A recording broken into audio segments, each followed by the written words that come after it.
Ok? Então vamos lá. Imagine que você tem aqui uma superfície inclinada, então você tem uma superfície horizontal, e aí você tem uma superfície inclinada, tá certo? Esse ângulo de inclinação nós estamos chamando aqui de alfa, ângulo de inclinação é alfa. E aí, esse corpo ele ficará sujeito a duas forças, correto? Quais são essas duas forças? Uma força é a chamada força peso e a outra força é a chamada força normal. Então, nós temos aqui o peso vertical para baixo e aqui nós temos a força normal. Tá legal? Vocês devem estar observando que essas duas forças elas não se anulam. Na verdade, elas não vão se anular. Por quê? Primeira coisa, porque elas não são opostas. Para normal e peso se anularem, elas têm que ser opostas. Lembre-se que a força normal é uma força que forma um ângulo de 90 graus com a superfície. Né? Então, se você observar aqui, ó, essa força normal, ela está formando aqui 90 graus com a superfície. Tá bom? Por isso o nome dela normal. Ok? Então, para estudar essas forças, nós vamos aqui traçar agora dois eixos. Tá? Um eixo tangente à superfície e um eixo normal à superfície.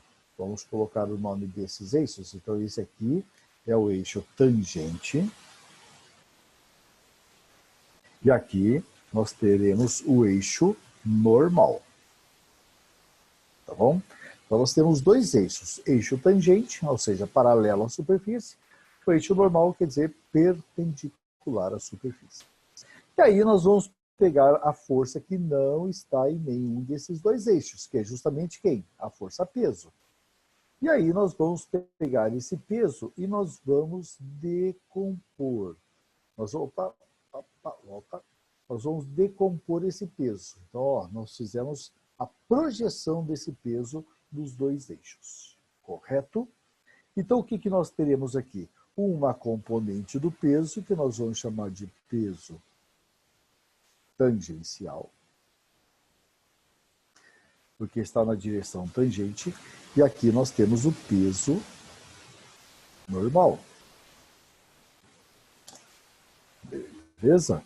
Então, nós temos o peso tangencial e o peso normal. A hora que você decompõe um peso, o seu raciocínio deve ser esse aqui, ó. Decompus, né? Transformei esse peso em dois, então é como se esse peso aqui, ó, deixasse de existir, né? Ele existe, mas no lugar dele existem duas outras forças, tá? Nós temos ali o peso tangencial e o peso normal, beleza? Então ficou assim o nosso esqueminha. E aí o que nós vamos fazer aqui? Nós vamos fazer o seguinte, nós vamos pegar aquela força normal e nós vamos observar que essa força normal anula o peso normal. Né? Não tem movimento na direção normal. E aí o que sobrou apenas? A força de tração. Aliás, força de tração não. O peso tangencial. Ok? Ou seja, o peso tangencial será a força resultante entre a força normal e a força peso. Tá legal? Então, toda vez que você tem um plano inclinado, né, esse plano inclinado, digamos, está em repouso, o corpo vai escorregar. Então, ele vai escorregar por quê? Porque a força resultante do peso e tração, o peso normal, será o peso tangencial.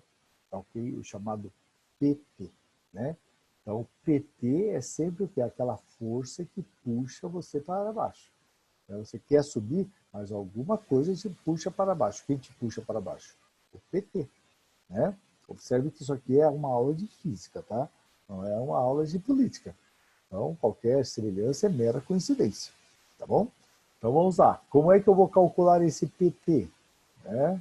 Então, PT você vai calcular assim. É o peso, é uma componente do peso, né? Então, é o peso vezes o seno de alfa. E como é que eu vou calcular o PN? Para calcular o PN, eu vou pegar o peso vezes o cosseno de alfa. Então, essas são as componentes do peso. Se eu quiser calcular o PN, aliás, se eu pensar assim, quando é que eu vou usar o PN? Né? O meu PN está sendo anulado pela normal. Então, eu vou calcular o PN quando eu for calcular a força normal. E quando é que eu uso a força normal? Quando nós temos atrito no sistema. Né? O atrito é o μ, né, o coeficiente de atrito, vezes a força normal. Então, normalmente, né, nos exercícios, você vai usar o PN para calcular o normal, exercícios que possuem atrito. Caso contrário, PT neles, né? PT puxando o corpo para baixo. Beleza, moçada? Então, essa aí é a nossa teoria, muito rapidinha, né? E aí nós vamos entrar nos exercícios.